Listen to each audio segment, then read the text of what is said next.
Ladies and gentlemen, this amendment would prohibit the administration from implementing, administering, or carrying out the enforcement priorities guidance that was issued by the Department of Homeland Security last fall. These enforcement priorities completely disregard the safety of Americans, and rather than empowering our enforcement officials to actually find and remove those people who pose a serious threat to our country, it actually ties their hands. For example, officials have to take mitigating factors into account, such as the length of the presence in the country, physical ailments, or whether it's been a while since they committed a crime. Someone can be a known criminal but not deemed a priority because they've been here a long time. I don't know what kind of standard that is, but it's certainly not one that my constituents support. An illegal immigrant who has committed a violent crime may not be able to be deported. It just doesn't make any sense. Agents are saddled with the arduous and nonsensical way of not enforcing our laws. They are essentially directed to research an illegal immigrant's life story before they can take any enforcement actions, again, even if they've committed a crime, in some cases a violent crime. And numerous times, ICE has cited limited resources as the reason for this narrowed enforcement. So I would ask, where is the request for additional resources from ICE? I'm sure we would be happy to supply them if they are needed to enforce the laws on the books. But instead, we are wasting taxpayer dollars on policies that actually do the exact opposite of enforcing our laws. They are making Americans less safe. So, a couple of simple things that we need to do. We need to enforce our laws as they are written on the books. This is a safety and security issue for every Iowan and every American. According to ICE, deportations have plummeted, decreasing 68% over the last year. 68%. And just recently, it was reported that a known suspected terrorist was released into our country. ICE had to wait 2 weeks to be able to get the authorization just to arrest him. That doesn't make any sense. This is actually a flat-out failure by DHS leadership, and we need to end these ridiculous priority hoops that our agents have to jump through in order to be able to do their jobs. So thankfully, in this case, the courts have stepped in. Just a few weeks ago, they actually struck down this guidance, determining that DHS does need to enforce the laws on the books. So now we need to make sure that there are no taxpayer dollars going to disobey this ruling by the courts. So that's what this amendment does. I would ask for your support in standing up for the rule of law, allowing our ICE agents to be able to do their jobs, and again, fighting for the basic security of all Americans. Thank you, Madam Chair. I yield back. Rival Allard. I rise in strong opposition to this amendment. For far too long, we have been operating under the mistaken belief that in order to ensure a secure border, we must indefinitely imprison asylum seekers in inhumane jail-like settings, often for months, sometimes even years, while they wait for their immigration cases to work through an extremely backlogged immigration court system. DHS's current immigration enforcement and removal priorities guidance and ICE's prosecutorial guidance are small steps towards recognizing that compliance with immigration proceedings can be done in a more humane, less costly manner through alternatives to detention or other forms of release, unless there is evidence to suggest that someone poses a danger to the community or is a flight risk. Focusing our limited resources on removing undocumented individuals who pose a threat is the safe and sensible thing to do to protect the American people. I urge opposition to the amendment and yield back. Mr. Fleischman. Thank you, Madam Chair. I rise in strong support of this amendment. In the interest of time, the Department of Homeland Security has determined on their own, under the guise of prosecutorial discretion, to limit enforcement actions to such an incredibly narrow definition as to render our basic immigration laws ineffective. This amendment ensures the administration enforces all of our laws, and I urge my colleagues to support. Madam Chair, I yield back. Does any member wish to speak on the amendment?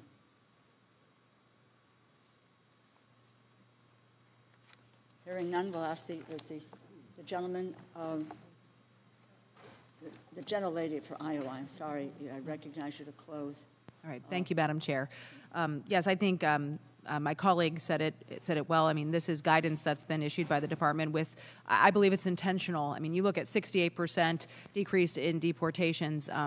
That is not just about targeting people. It is about an intention of taking fewer people out of our country. And I do think it's important to have a longer discussion about immigration enforcement. But it's very, very clear to me that we have to keep working together to ensure that legal pathways exist while we support the rule of law. So I think this is one spot. Congress does need to be firm with the administration here. Our laws are there for a reason. They need to be enforced fully, not picking and choosing which laws we enforce. So I would encourage all of my colleagues to read the DHS guidance in a memo themselves. I have the memo with me if you want to come take a look at it. It puts American lives in danger, and the courts, again, have said that that is not enforceable as it is. So let's let the ICE agents do their jobs. This is the job they signed up for, to protect all of us and our country. So I would ask you to support the amendment to help keep Americans safe. With that, Madam Chair, I yield back. The question is on the amendment offered by the gentlewoman from Iowa. All those in favor say aye. Aye. Those opposed say no. No. No. In the opinion of the chair, the noes have it, and the Madam Chair, not adopted. I ask for a recorded vote. Recorded vote is requested. All those in favor, raise your hand. Sufficient number in support. Recorded vote is ordered. The clerk will call the roll. Mr. Adderholt. Mr. Adderholt votes aye. Mr. Aguilar. Mr. Aguilar votes no. Mr. Amadei. Mr. Amadei votes aye. Mr. Bishop. Mr. Bishop votes no. Mrs. Bustos. Mrs. Bustos votes no. Mr. Calvert. Mr. Calvert votes aye. Mr. Carter. Mr. Cartwright. Mr. Cartwright votes no. Mr. Case. Mr. Case votes no. Ms. Clark. Ms. Clark votes no. Mr. Klein. Mr. Klein votes aye. Mr. Cole. Mr. Cole votes aye. Mr. Christ. No. Mr. Christ votes no. Mr. Cuellar.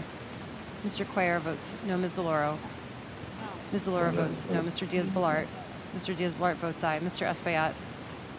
No. Mr. Espaillat votes no. Mr. Fleischman. Mr. Fleischman votes aye. Ms. Frankel.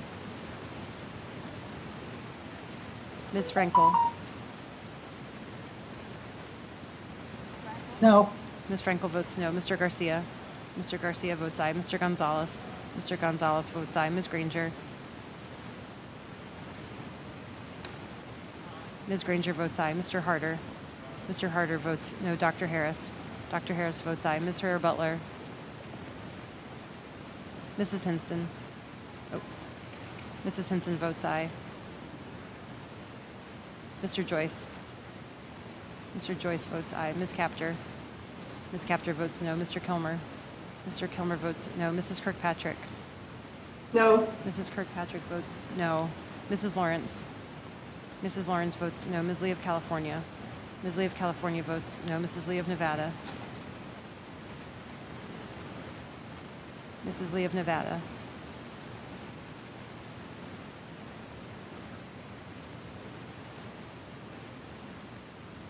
Mrs. Lee of Nevada votes no. Ms. Letlow. Ms. Letlow votes aye. Ms. McCollum. Ms. McCollum votes no. Ms. Meng. Ms. Meng votes no.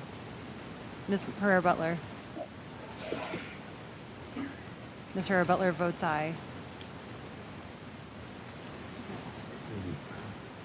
Mr. Molinar. Mr. Molinar votes aye. Mr. Newhouse. Mr. Newhouse votes aye. Mr. Palazzo. Aye. Mr. Palazzo votes aye. Ms. Pingree. Ms. Pingree votes no. Mr. Pocan. Mr. Pocan votes no. Mr. Quigley. Mr. Quigley votes no. Mr. Reschenthaler. Mr. Reschenthaler votes aye. Mr. Rogers. Aye. Mr. Rogers votes aye. Ms. Roybal Allard. Ms. Roybal Allard votes no. Mr. Ruppersberger. Mr. Ruppersberger votes no. Mr. Rutherford. Mr. Rutherford votes aye. Mr. Ryan. Mr. Ryan votes no. Mr. Simpson. Mr. Simpson votes aye. Mr. Stewart. Mr. Stewart votes aye. Mrs. Torres. Mrs. Torres votes no. Mr. Trone. Mr. Trone votes no. Ms. Underwood. Mr. Valadeo. Ms. Wasserman Schultz. Wasserman Schultz votes no. Ms. Wasserman Schultz votes no. Mrs. Watson Coleman. Vote no. Turn your camera on. Thank you. And you see, my camera won't come on. Oh, there it is. What the heck? My camera won't come on.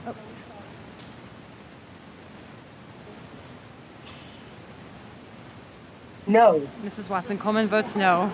Ms. Wexton. Ms. Wexton votes no. Mr. Womack.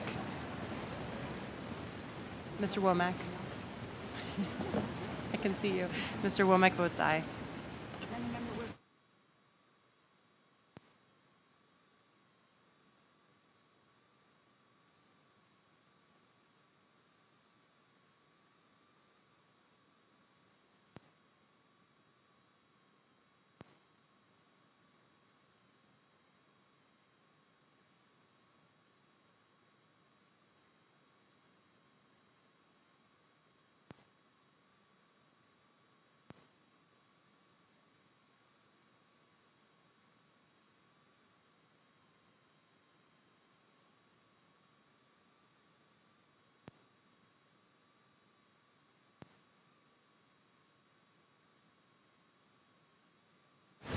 Mr. Valadeo. Mr. Valadeo votes aye.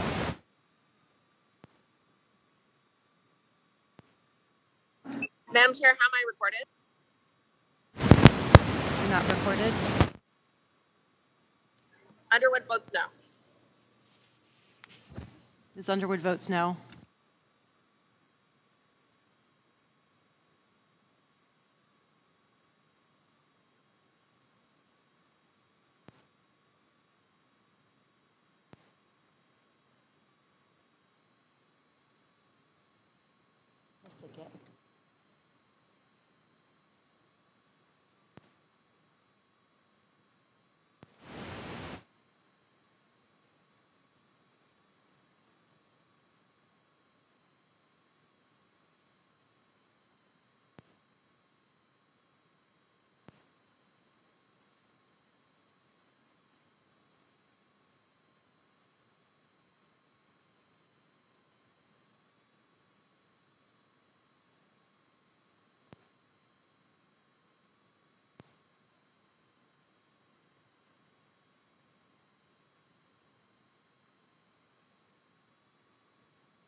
Madam Chair, I have an amendment at the desk, Hinson Amendment number 4, and I would request the reading be dispensed with.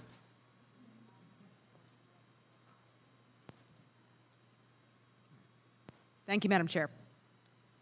Okay, so Hinson Amendment number 4 is pretty simple. This amendment would prohibit the Department of Homeland Security from flying illegal immigrants into our country, into our communities, using taxpayer dollars. We've seen it in Iowa, we saw it happen in Florida, and we've seen it happen all over the country, frankly. The Biden administration cannot contain the crisis that they have caused. Their facilities are overcrowded, and the border communities have had enough. So what does the president do then? They flew illegal immigrants across the country on taxpayer dollars, and they're dropping them off in our communities. There is no justification for this when we have policies in place, like Remain in Mexico and like Title 42. Instead of securing the border and stopping these record surges, they are releasing illegal immigrants into the country and flying them into places like Iowa and throughout the interior. I've said it before and I'll say it again, every state is a border state because of this administration's crisis at the border. And so that's why I introduced a bill to stop this practice. My Stop the Betrayal Act would do exactly that. It stops taxpayer dollars from funding these flights, and that is exactly why I'm offering this amendment here today. Iowans should not be forced to pay for the flights of unknown individuals into their backyards. This is an unacceptable betrayal of the American people and of our tax dollars. One of the federal government's top primary duties is to ensure the security of its citizens, but the Biden administration abandoned that. I will keep fighting for the safety and security of my constituents, and I will continue to push back on this practice to ensure that taxpayers are not footing another bill for this administration's failed policies. So again, my amendment will ensure that these secret flights don't happen again, and I would ask for your support. Thank you, Madam Chair. I yield back.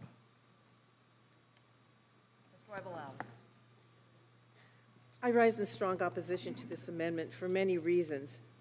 First, our immigration laws provide legal rights to migrants who want to claim asylum and other forms of relief from removal. Most asylum seekers do not need to be detained or subjected to unsafe conditions in Mexico while they wait for the asylum cases to be heard. That means they may wait in communities across the United States for their proceedings. ICE and CBP need the flexibility to transport individuals for the purpose of enforcing our immigration laws and to relieve the pressure along the border. I strongly urge opposition to the amendment and yield back. Mr. Fleischman. Thank you, Madam Chair. I strongly support this amendment, so much so that my Senate colleagues, Senator Blackburn and Haggerty, and I have long advanced transparency in this, and we have actually filed a bill, an authorization bill, to stop this practice. Too often, DHS has been transporting migrants into our communities with no transparency, coordination, or communication with local officials. It actually happened in the dark of the night in Chattanooga, Tennessee. But for the fact that someone had a camera taking a picture of it, it would have gone unnoticed. It's shocking that this would go on in our nation. Again, not only at a cost and expense to our taxpayers, but just the sheer fact that that's where we have devolved to in our immigration process. So I urge strong support of the gentlelady's amendment, and I yield back. Are there other members wish? Mr. Rutherford? Madam Chair, I want to rise in support of this amendment. I have to tell you, the situation of flying minors, and we think they're minors, but we really don't know who they are. I want to share with you just very briefly the situation that happened in Jacksonville, Florida, where we had one of these individuals flown into our community. Said he was a minor. He was actually 23 years old. His real name was Mr. Ulloa. He was flown into Jacksonville, Florida. 2 weeks later, he murdered Mr. Cuellar. That's what's going on in communities all across America. Law enforcement's never notified who these individuals are, where they're coming from. We don't know who they are. And Americans are at risk because of it. And with that, Madam Chair, I yield back. Are there any other members wishing to be heard on the amendment? Mr. Harris. Thank you very much, Madam Chair. I rise in support of the amendment. You know, a group of us sent a letter to the Secretary months ago, just asking very simply, when you transport people into our districts, could you please tell us? Haven't heard a thing.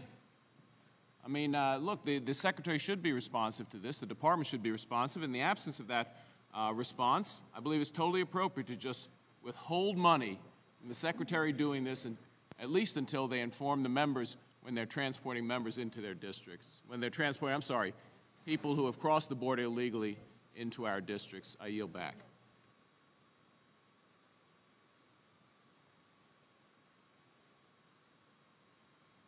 On the amendment. If there's no further debate, the gentlewoman is recognized to close. Thank you, Madam Chair. Yeah, this is about transparency at the heart of this issue. Thank you, Dr. Harris, for your comments there as well, because our governor and even another congresswoman in our state had to ask questions about these flights coming in the darkness of night. They were deliberately misled, and then, lo and behold, the administration had to do an about-face and admit that they were happening. So this is a transparency issue and an accountability issue for taxpayers in Iowa. My constituents are frankly appalled that their taxpayer dollars are going to fund these non-transparent flights of illegals into our country. This is coming as Iowa families are feeling the pinch of inflation while their tax dollars are being spent on this betrayal, and they do see it as a betrayal. So I would ask you all in this room today, let's stand up for taxpayers, let's stand up for safety and security, let's support this amendment to end these flights. It's time to stop the betrayal. Thank you, Madam Chair. I yield back. The question is on the amendment offered by the gentlelady from Iowa. All those in favor say aye. Aye. All those opposed say no. No. Opinion of the chair, the noes have it. The amendment is not adopted. I'd ask for a recorded vote, Madam Chair. Vote is requested. Show support of hands for the recorded vote. Sufficient number having agreed to a recorded vote. The clerk will now call the roll. Mr. Adderholt. Mr. Adderholt votes aye. Mr. Aguilar. Mr. Aguilar votes no. Mr. Amadei. Mr. Amadei votes aye. Mr. Bishop. Mr. Bishop votes no. Mrs. Bustos. Mr. Calvert. Mr. Calvert votes aye. Mr. Carter. Mr. Cartwright. Mr. Cartwright votes no. Mr. Case. Mr. Case votes no. Ms. Clark. Ms. Clark votes no. Mr. Klein. Mr. Klein votes aye. Mr. Cole. Mr. Cole votes aye. Mr. Christ. No. No. Mr. Christ votes no. Mr. Cuellar. Mr. Cuellar votes no. Ms. DeLauro. No. Ms. DeLauro votes no. Mr. Diaz-Balart. Mr. Espaillat. No. Mr. Espaillat votes no. Mr. Fleischman. Mr. Fleischman votes aye. Ms. Frankel. No. Ms. Frankel votes no. Mr. Garcia. Mr. Garcia votes aye. Mr. Gonzalez. Mr. Gonzalez votes aye. Ms. Granger. Ms. Granger votes aye. Mr. Harder. Mr. Harder votes no. Dr. Harris. Dr. Harris votes aye. Ms. Herrera-Butler. Ms. Herrera-Butler votes aye. Mrs. Hinson. Mrs. Hinson votes aye. Mr. Joyce. Mr. Joyce votes aye. Ms. Capter. Ms. Capter votes no. Mr. Kilmer. Mr. Kilmer votes no. Mrs. Kirkpatrick. No.